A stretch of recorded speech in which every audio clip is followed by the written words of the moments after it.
Hello and welcome to Automotive Grace. In today's episode, another bit of mucking about in the garage, secret lair. And what I normally do is, before putting my cars into storage for winter, because I have to put my bitter CD in storage to make space here so that I can start restoration of my 1962 Mini Project Blue. So I like to just do an oil change and just to make sure that it's all in good condition before I put it away. So when I bring it out in the spring, it's ready to go. So when I went down to the Bista monthly assembly, I noticed that the idling was a little bit low. And I stopped along the side of the road. And to get to the idling screw, you need to lift off the air filter. So I lifted off the air filter and immediately the idling improved. So that was sort of an indication that it's time for an air filter change. So I've put in a new air filter here, and I've got the car up on ramps, and I'm just going to shuffle my way underneath. And with the aid of a wire brush, just brush down a few of the areas that look like they're getting a little bit of corrosion on them, and then put a little bit of anti-corrosion coating on them so that it doesn't get any worse. And over the winter, come spring, it'll all be good to go. So yeah, nothing terribly interesting, but thought you might be interested. So you can see here I've got the front up on some stands and some ramps just to lift it off the ground, enough for me to crawl underneath. Armed with my wire brush, I'm going to give it a bit of a scrape down, and then I have some Waxoyl here, which I got from my father-in-law's garage, free of charge, probably about 20 years old, but still good. I've had it standing in a sink of warm water just to make it a little bit easier to paint on. And then once I've brushed off those areas, I'm just going to paint some of that on it, nice and thick, let that soak in nicely, and yeah, give it some protection over the winter. I can see here under the car, a lot of the undercoat is coming off, just with age. So I'm just going to give that a brush. I haven't done anything under the car for the time that I've owned it. So this is sort of 10 years worth, more than 10 years worth of corrosion plus whatever was there before. So you can see the metal's all solid. Just the undercoat is coming off. So I just don't want that to get any more serious. So yeah, let's do some preventative maintenance.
Now while I'm down here and the car's up in the air, I can get to the oil pan. I'm just going to drain the oil and put some new oil in and change the filter at the same time. And then I know that is all done.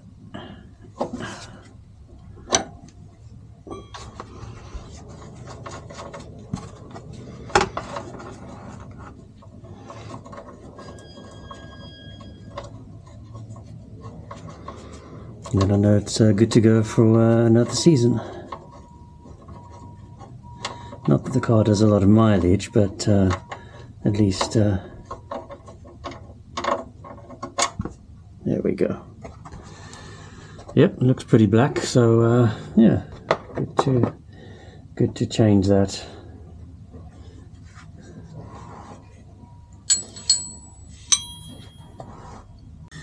Now I'm just going to take the oil filter off. I have this handy little tool that I'm going to wrap around here. There you go.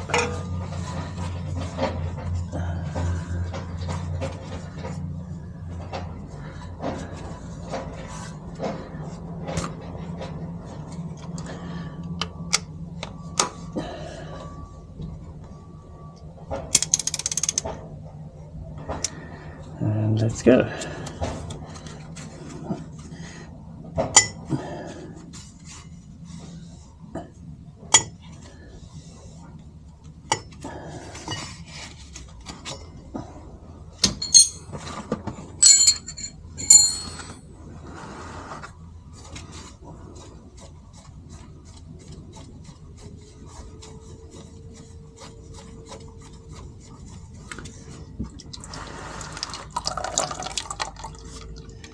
Just let some of the excess oil out.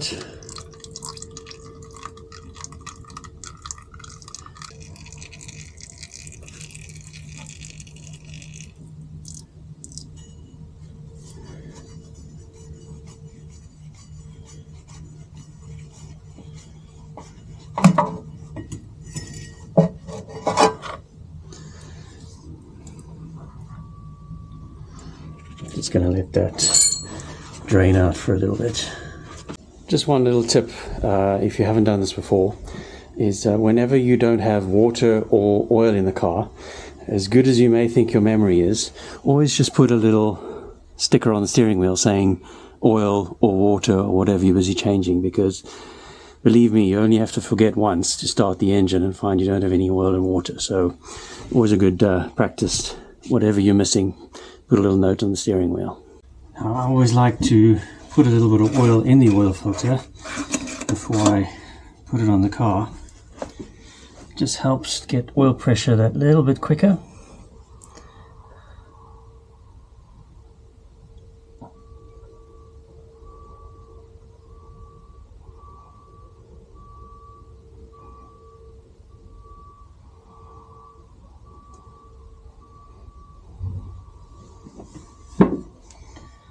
It takes a little while to sink in.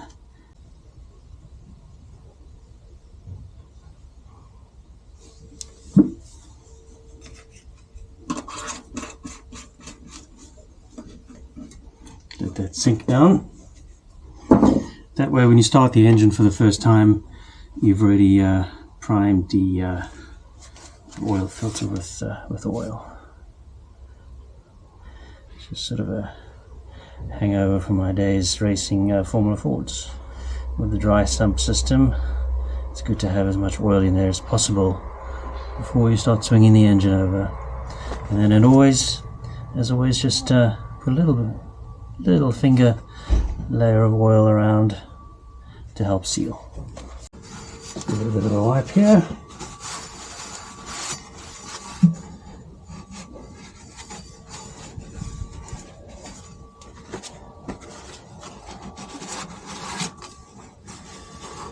Make sure that surface is nice and clean, otherwise the oil filter won't properly seal against the surface there. There we go.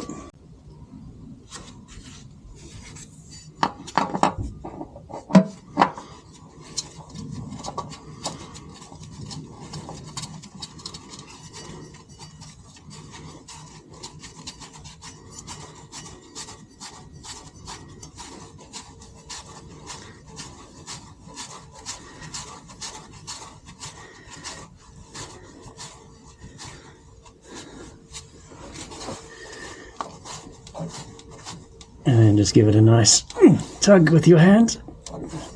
Hand tight. One more. Alright, good to go. Right, so some plug in, check. Oil filter on, check. Good to go with oil, the best part. Now I'm using classic 20W50, which is oil that this should be using. Oh, doesn't that look good? There's just something about new oil. Oh, just a beautiful looking liquid. Yeah.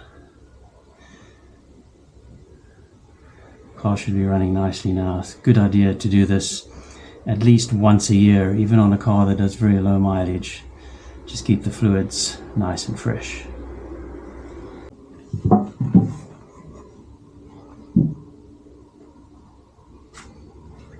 Just get a rough idea here.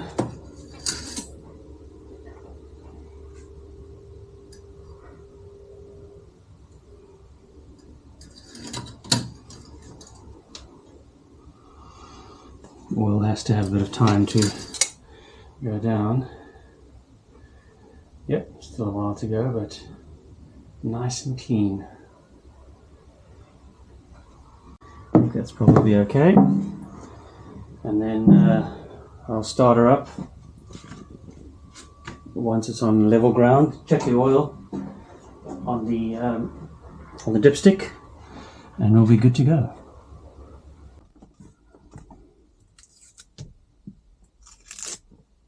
Well, that's all good. We can see nice new air filter here. We've got nice fresh oil in there. Oh, fresh oil does look good, doesn't it? But yeah, thanks for joining me. I really appreciate it. This is just a bit of potting around in the garage, getting the car ready to put into storage. So when I pull it out in the spring, at least I know all the fluids are good, and a little bit of corrosion at the bottom is taken care of, doesn't get any worse. So yeah, appreciate you joining me. The bitter will be going into storage where my 64 camper van already is in storage, as well as my 58 Pontiac. Still no news from the DVLA, still fighting with them on that front. But yeah, that'll open up this side of the garage for me, and I can get stuck into my mini project over the winter. So yeah, hope you'll join me for that. But thanks for joining me for this, and I'll see you soon. Bye.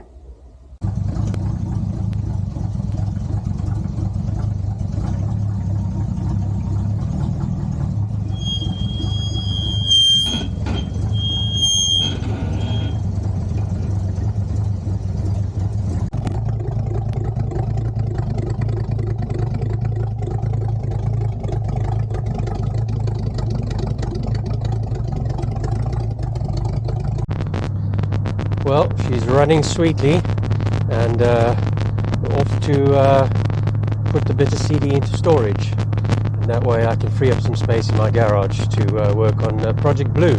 Quite excited to get started on that, and I can work on that over the winter.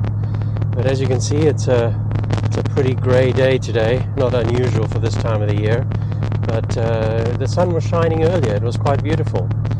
But I want to put it in storage before the weather starts getting too cold, and before we get salt on the roads and that sort of thing. So today is the day. Thought, look, let's get it in there, and that way I'll never regret leaving it a little bit too late.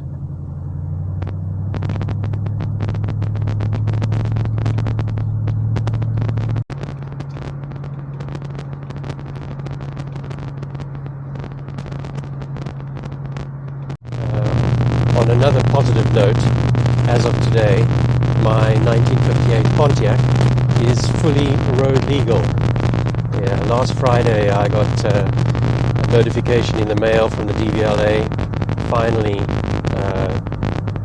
approving the registration of the 58 Pontiac. So I've just ordered some license plates, get those on the car, but in all likelihood I'll only be able to drive that in the spring, so it's going to be tucked away over the winter. But sure, it's a huge relief knowing that legality is finally sorted. But I'll do a completely separate video and I'll go through all the little steps that I had to go through. I'll do the full cost of importation, just to give you an idea of what it costs to import a car from South Africa. I'll also do a separate video on my struggle with the DVLA, what the problems were and how I resolved them, just in case you ever come across the same situation. So yeah, more content coming up, but for now it's off to storage. Thanks for joining me.